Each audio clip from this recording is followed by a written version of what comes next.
ఏమ్మా తండగాడేమో రాముబాబు ఫోన్ చేయటం తప్ప నీకెందుకు మా ఊరు నీకు పోల్ జాడ తెప్పిస్తా ఇయ్యాలా పోల్ జాడ తెప్పిస్తాను అన్నాడు ఫోన్ లో. పోల్ జాడ వేస్తారేమో పుట్టుకు దిగుదాం అనుకున్నా నేను. బాలు ఊరుకున్నాడా ఎందుకులే కలుసుని అన్నాడంట. అందుకని మా రాంబాబు ఆగాడు. బాలు అట్లాంటి వాడు కాదు, తెమ్మంటాడు. ఇంకా తెమ్మంటాడు. అందుకని ఆయన ఆపేశారు.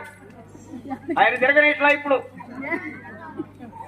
ఓ ఎంకమ్మో, ఓ వదినమ్మో, ఎంతకాలం ఆడబిడ్డ, ఎంతకాలం అయింది వదినమ్మా, వదినమ్మా.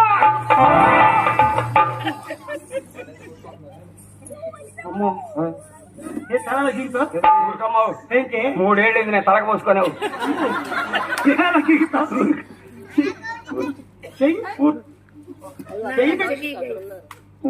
ఊరుకోవే, ఊరుకోమంటా ఊరుకో.